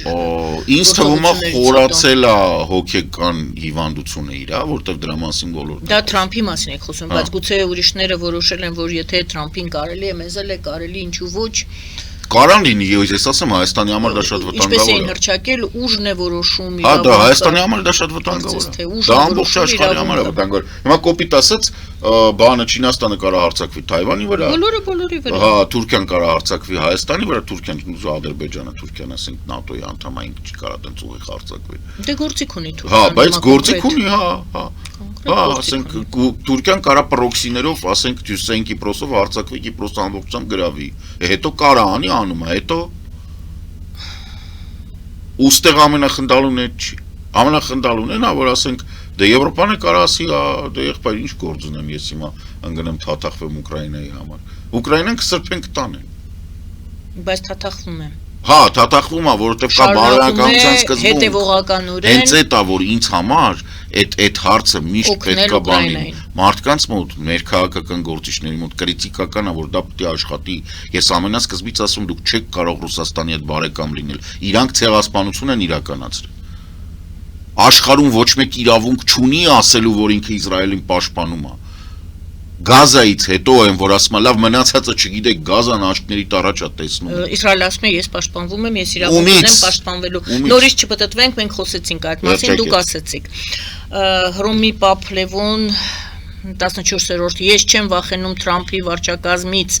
Մենք քաղաքական գործիչներ չենք զբաղվում արտաքին քաղաքականությամբ, բայց ես հավատում եմ ավետարանի ուղերձին որպես խաղաղարար։ Հռոմի Պապը այդ հենց այն դատարկ տեղը չի ստեղծվել կոնֆլիկտը։ Տրամփը շատ վիրավորված է։ Հռոմի Պապից, որտեվ ինքը հրավիրել է այն, որ մի հատ բան կարը, որ Նիկոլն ու Իլխամնը գնացին, ինչ էր խաղաղության, արդեն բոլորը մոռացել են։ Որ 1 միլիոն։ Հա, այսօր 1 միլիարդ պետք է տայր, որ 3 տարի այդտեղ նստե իր բան sense բան։ Այդտեղ։ Հռոմի Պապը ասել է չեմ գալ ու ընդհանրապես մտքես գամերը թավակի։ Հռոմի Պապը բացական արձագանք է տվել այսպես կոչված IC այդ մարդասպանություններին, որ Մինեսոտայում եղավ։ Եվ այս հակամարտությունը կաթոլիկ եկեղեցու եւ բանի իրականում մի քիչ ավելի խորն է, քանի որ ինքը Հռոմի Պապը ծնվել է Չիկագոյում եւ մեծացել է եւ ինքը տենդենս չի որ տեղյակ չի։ Բազմաթիվ ապացույցներ կան, որ իրական քրիստոնեական աշխարհը ոչ թե ինչ-որ Ամերիկայում ընդունված է ասել քրիստոնեական աշխարհ, վիրավորված է, որ Թրամփը երթունակալության ժամանակ Աստվածաշնչի վրա ձեռքը չի դրել։ Եվ դա համարվում է, որ վերջակետը տեղադրված։ Այստեղ կիսվում է։ Այնտեղ քաղաքական տարբեր բաներ կան։ Կաթոլիկ եկեղեցին գերազդեցիկ ինստիտուտ է։ Եվ կաթոլիկ եկեղեցին հիմնական վտանգ եւ հարվածնա նաեւ ստանում Տրամփի այս միգրացիոն քաղաքականությունից, որտեվ այսպես կոչված լատինոներն հանում, որոնք հիմնականում կաթոլիկ են։ Եվ այս կաթոլիկների հետ կապված խնդիրներ են առաջանում եւ Հռոմի Պապը որպես իր ծառայությունը Պերույում անցկացված մարդ Լատինական Ամերիկայից ստանում է այդ տվյալները։ Այսինքն ինքը դա գնահատում է, որ քրիստոնյաներին պատժում են, ճնշում են եւ վտարում են։ Դա շատ կոնկրետ պատասխանատվություն է իր վրա դնում, որովհետև սա զուտ քրիստոնյաները չեն, սա կաթոլիկներն են։ Եվ սրա մեջ է պետք դիտարկել այս ամբողջ պատմությունը, որ պայմանավորված նրան, որ նույն իսրայելական իրականում սկսել է նրանից, որ Հռոմի Պապը Իսրայելին է մեղադրել։ Եվ հենց այնպես չի մեղադրել, այլ Իսրայելը հարվածել է իտալական բանին, զինվորներին։ Այն դիրքերը, որտեղ իտալական զինվորներն են կանգնել խաղաղապահ Լիբանանում։ Սրա արձագանքն է Մելոնին էլ է իրականում սրա համար սկսել։ Ակնհայտ է, որ դու չես կարող լինել Վատիկանում նստած Հռոմի կենտրոնում չարձագանքես դրան։ Առավել ևս, որ այնտեղ ցեղասպանություն է։ Առավել ևս, որ Իսրայելը նպատակային վերացրել է կաթոլիկ ամենահին եկեղեցին Գազայի հատվածում եւ շարունակաբար ոչնչացնում է քրիստոնեական գյուղերը Պաղեստինի այսպես կոչված Հորդանանի այսպես ձախ կապում է Վեստ Բենքում։ Աչքներեք, ձախ չէ։ Այստեղ այս կոմպլեքսը եւ երբ Հռոմի Պապը ասում է, որ Քրիստոս չի ընդունում ձեր աղոթքները, որտեվ պիթեքս է դա, ասենք, ինչ-որ անհասկանալի աղոթքներ անում, որոնց մեջ ինչ-որ բաներից է խոսում, որ քրիստոնյաներին վայել չի աղոթելու, ընդհանրապես երբևիցե չեմ հասկացել ինչի է պետք բարձրաձայն աղոթել, բայց այս իմ խնդրեմն է, ոչ թե ուրիշ։ Բացի այս վերջերս էլ вообще կինոից է ինչ-որ մեջ բերում, Pulp Fiction-ից ինչ-որ տեքստ ասել, հա, սխալ տեքստ ասել, Pulp Fiction-ը Տարանտինոյի տեքստն է ասել աղոթքի տեղը, սա լրիվ ալկոհոլիկ է, բոլոր ճիշտ են ասում։ Հիմա այս ամբողջ պատմության մեջ, որ ինքը ասում է Փիթեքսը քո աղոթքը տեղ չի հասնի, որովհետև Քրիստոսն այս բաներ չի անում։ Իրան ընդեղից պատասխանում է, որովհետև սրանք ինչ են անում, իրանց համար կրիտիկական է, որ իրանք փորձեն ստեղծեն այդ բանը, խաչակրած արշավանքը, որ սա կոնֆլիկտ է մուսուլմանների եւ քրիստոնյաների մեջ, սրա այն Նետանյախուի մեծ ականջները երևում է ստեղից։ Այդ Իսրայելի թեման է։ Իրանք են ուզում սարքեն այս պատերազմը, տիպը քրիստոնյաները ընդդեմ իսլամի։ Սա ուրիշ որևէ հիմք չունի։ Եվ այնքան պրոբլեմը որն է, ես որ միշտ ասում եմ Իսրայելի պրոբլեմը, հետո իրանք եկել են ռուսական կայսրության տարածքներից, այսինքն հիմնական սլավոնական բան են, տարածաշրջանը չեն հասկանում, իրանք իրոք չեն հասկանում, որ դու չես կարող շիային մեղադրել, դու չես կարող Իրանին մեղադրել կրոնական բանի մեջ, որովհետև հենց հիմա այնտեղ սինագոգ է աշխատում, որը Իսրայելն է ռմբակոց է, պաշտոնապես հայտարարել է, որ իրանք ռմբակոծել են Թեհրանի սինագոգը, այնտեղ աշխատում է հայկական եկեղեցի, այսինքն ծառայությունները մատացում պատարակ կա, բան կա եւ այլն եւ այլն։ Այնտեղ բոլոր մնացած կրոնները աշխատում եւ դա բան չի էլի, դենց չի որ այդ վահաբիտական սունի կրոնն է։ Չէ, շիաները շատ լոյալ են, շատ։ Ամենայն դեպս Փեզեշկյանը հայտարարել է Իրանի ժողովրդի անունից դատապարտում եմ Հռոմի Պապի Լևոն Հռոմի Պապ Տիպին ուղված վիրավորանք։ Ես ձեզ ուրիշ բան ասեմ, Փեզեշկյանը ոչ միայն դա է արել, Փեզեշկյանը նաև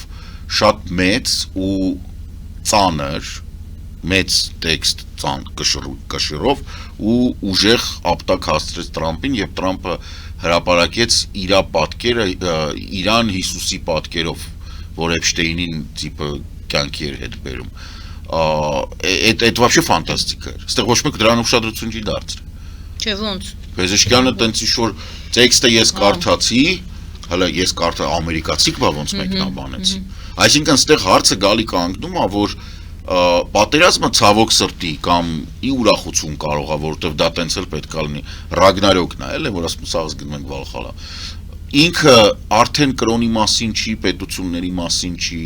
ժողովրդավարություն ավտորիտարիզմ չի, որտեղ չի, որ Իրանը շատ ժողովրդավար է, ինքն էլ ավտորիտար երկիր Իրան բանի մեջ։ Տրամպն էլ ավտորիտար, արդեն տոտալիտար երկիր, որտեղ էս վերջերս հրամանաթող է, որ ինքը իրավունք ունի Ամերիկայի քաղաքացիներին առանց զգուշացնելու գաղտնալսի եւ կարդա իրանց բանը։ Թեմա չկա вообще։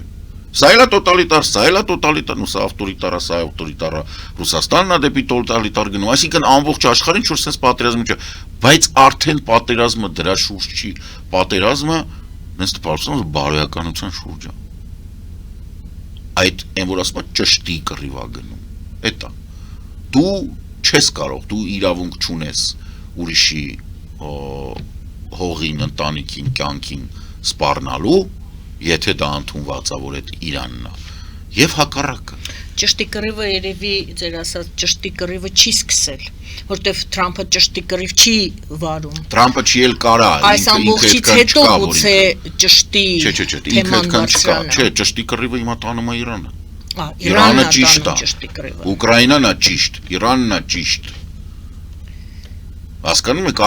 առաջի փուլը այդ թիմը պարտվեց Արցախում, որ ճիշտը մենք էինք, ցավոք սրտի մասամբը ինչպես տեսանք Արցախում չի աշխատում, այսինքն կամ լրիվ պետքա ճիշտ լինես, եթե դու ուզում ես ճիշտ լինես, դու պետքա պայքարես ու ինչ-որ բանի հասնես, դու պետքա լինես այդ ճամբարում, չես կարող բալանսավորված քաղաքականությամբ յոլա գնաս, չի ստացվում։ Եվ վերջին լուրը Փաշինյանը հայտարարել է, որ Հայաստանի թոշակառուները այս շնորհիվ վերջերս 10,000 դրամով կենսաթոշակների բարձրացման կարող են տեսականորեն Շիրակից թռչել դեպի Լեռնակա 5 անգամ, նա ասում է, ճիշտ է, ես ասել էի, որ տոմսը արժի 15 եվրո, բայց Կիրակի օրերին դեպի Լեռնակա կա 2 եվրո արժողությամբ տոմս։ Ինչ է սա։ 17.99 տոմսը 18, մոտարապես 10,000-ն է, բայց թողենք այդ, ինչ է դա հերթական ֆորմալ տրամաբանությանը անծանոթ մարդու նախընտրական անիմաստ խոսակցությունն է, որը ունենալու է վատ հետևանքներ իր վարկանիշի համար, չեն խոսելու դրա մասին, բայց բոլոր մարդիկ ովքեր գոնե մեկ անգամ օդանավի կողքով անցել են, գիտեն, որ դա տենց չի, այդ մեկ, երկու, սրտանց ցանկանում եմ Նիկոլ Փաշինյանին սաղ կյանք յոլա գնա այդ 10,000 դրամով ու բոլոր տեղերը, որտեղ ինքը թռչի այդ 2 եվրոյով դեպի Լեռնակա ու հետ գա։ Սրտանց։ Ընտրությունների թեման էլ այս ուժը Նիկոլ է, այն ուժը Սերժ է։ Եթե ուրեմն Փաշինյանը իր ուժով է հանդես գալիս, բայց այս ուժերը, որ ուրեմն մտնում են ընտրապայքարի մեջ, կեսը Նիկոլ են, կեսը Սերժ են, ես իրենց բառերով եմ ասում, կեսը Քոչարյան են, Սամվել Կարապետյանը Կրեմլ է, նորից այդ նույն շղթայի մեջ ենք, հա, Փաշինյան, Քոչարյան, ստիպված ենք նույն շղթայի մեջ գտնվել, ինչպես դուրս գա հանրությունը այս թակարդից։ Դժվար հարցեր եք տալիս։ Որովհետև նորից նույն անուններն են հանրությունը պետք է, տեսեք, եթե հանրության մեջ ձևավորվի իրոք արժանապատվության պահանջ, դրանք չեն լինի ուղղակի։ Բայց իրանք կան, որովհետև կա պահանջ, կանտի բանն ասում է, եթե աստղերը վարդում են ու ինչ-որ մեկին դա պետք։ Ինչի պահանջ, պարոն Սարգսյան։ Ցիրկի ձիզ գալու իրանց։ Նույն շղթայով վազելու։ Մարդիկ ինչ-որ կոմֆորտի մեջ են։ Մարդիկ վախենում են նորից, նոր բաներից, մարդիկ վախենում են փոփոխություններից, հասկանում եք, մարդկանց մոտ կա պրոբլեմ, ցավոք սրտի, մեր կրթական համակարգը թերացել է, միշտ է թերացել, նույնիսկ սովետի ժամանակ է թեր եղել, նենց չի որ բանը, ես միշտ ասում եմ, որ ասում են, այ, չգիտեմ, ֆիզիկայից, մաթեմատիկայից բանից լավ էին, ասում եմ, ֆիզիկայից, մաթեմատիկայից լավ մարդը հեռուստացույցի դեմը չի նստի Կաշպիրովսկին նայի ու բանկա դնի ջրով, որ Կաշպիրովսկին այդ բանկ են բան, չկա տենց բան, միլիոններով մարդիկ փսիխոզի մեջ էին, չկա տենց բան, զզվել, անիմաստ կրթություն էր, ոչ մի բան չէր տալիս։ Հիմա պրոբլեմը հետևյալն է, կրթության բացակայության պատճառով մարդիկ չեն հասկանում ինչ է ապագան, ինչն է կյանքը, որտեղ է գնում, որ իրանց ասում ես, սենց, ասում հա, բայց լավ է, էլի յոլա ենք էլի։ Այդ արժանապատվության բացակայությունը, այդ յոլա ենք էլի, այդ Nokia-ի, ծառայի, ստրուկի մտածելակերպը, շատ տեղեր է դա տենց մենակ Հայաստանում չի։ Յոլա ենք էլին դա նշանակում է Նիկոլ Փաշինյան։ Չէ, Նիկոլ Փաշինյան չէ։ Նիկոլ Փաշինյանը չի ստեղ հարցը, ստե այդ ցիրկն է հարցը։ Որ իրանց դզում է, որ մարդ կա նույն սերիալը կարող է 7 անգամ նայի, չէ։ Մարդ կա, ասենք, ակնհայտորեն նայում ես, ոչ մի սյուժետային, ասենք, հանգույց չպարունակող կինո, որը միացնում ես արդեն գիտես ինչ ա լինելու, բայց նայում են, չէ։ Այդ են տավարի ծամունն է, որ գցում է բերանը ու ծամում, ախպերամ, տենց չի կյանք, ասնա սենց լավ է։ Այդ անջատվածությունը, ընդ որում, որ ասես դուրս արի, կնա երեխուտ հետ նստի իրան գիրք կարդա, կամ ասա, որ ինքը կարդա, կամ ասա, որ ինքը ինչ-որ լեզու սովորի, ասма մեր պապերը չեն սովորել, իմը մենք ինչ տեն։ Չէ, մենք ընկել ենք այդ ձեր ասած շրջապտույտի մեջ, իրար վարկաբեկելու։ Մենք չենք ընկել, գնալով այդ բանը ավելի կեղտոտ է, չէ, նա է ավելի կեղտոտն է տպավորություն է, որ քիչ կեղտոտից պետք է գտնես որն է ավելի քիչ կեղտոտ եւ ընտրես ավելի քիչ կեղտոտին։ Ճիշտ եք ասում։ Այդպես է ստացվում, ոչ թե ինչ որ ծրագիր, ես այս ծրագիրն եմ կարդալ չգիտեն մարդիկ ինչ ծրագիր։ Ես այս ուղղությունն եմ ընտրում։ Սերիալ են նայում։ Իրանք կարևորությունը չեն հասկանում, ասում չեմ ասում։ Չեն պատկերացնում, որ իրենք խաղացող են, իրենք են որոշում, իրենք են ինչ որ դեր կատարում։ Բայց ես մեկ որ ասում են, ասում եմ, այ դուք չեք գնում ընտրությունների։ Հետո դու հիմա արդեն ակտուալ չի, ժամանակին շատ ակտուալ էր։ Հետո դիրքերից տղու դիակը բերում են ու դու սկսում ես ոռնալ, մեղադրել սաղին։ Սկսած սրբերից վերջացրած, ասենք, Վայենկոմի աշխատակիցով, բայց ինքը չի մեղավոր, դու ես մեղավոր։ Ոչ մեկ մեղավոր չի։ Ծանր բան է։ Հա, որովհետև եթե թեթև բան ես ասում, մարդիկ չեն ընկալում։ Մարդկանց թվում է դե լավ կանցնի, ականջները փակում են, ծանր բան չեն ուզում լսել։ Սրանով հանդերձ ուզում եք ասել, դու դիտող չես, սա կինո չի, սա քո կյանքն է, հա, միանշանակ, ոչ միայն կյանքն է, մարդիկ, ինչի եմ ես ասում էական չի ում ընտրես, եթե պահանջարկը լինի, նույն Նիկոլ Փաշինյանների կողմնակ, ոչ թե իրանք ասեն Նիկոլաս, ու Նիկոլաս ինչ ասեց, սաղ ճիշտ է, չէ, Նիկոլը ինչ ասեց, սաղ սխալ է։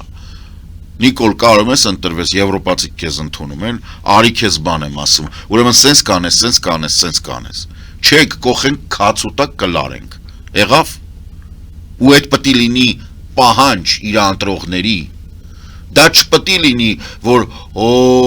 եկավ վարչապետը պերաշկի կերավ, խլինքը մաքրեց ձեռով, ինչ լավ է, որ մեր գեղից կարտոլ առավ գնաց, չէ, պտի լինի ինչ ես եկի, արա աշխատանքային ժամին ինչ գործ ունես ստե, ես ինչ հարցերը ինչ ես անելու, եվ ես անելու,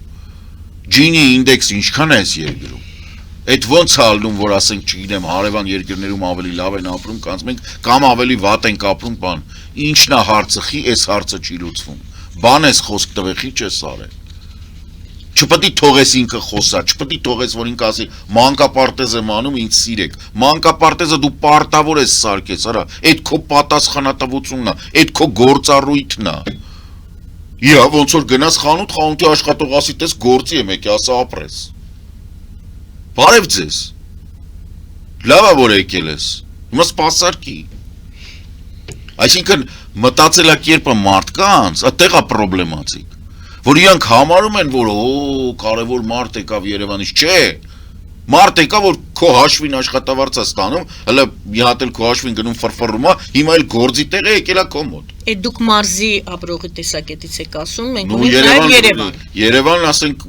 Մենք ունենք նաև Երևան։ մտնում է մետրո ու խայտարական։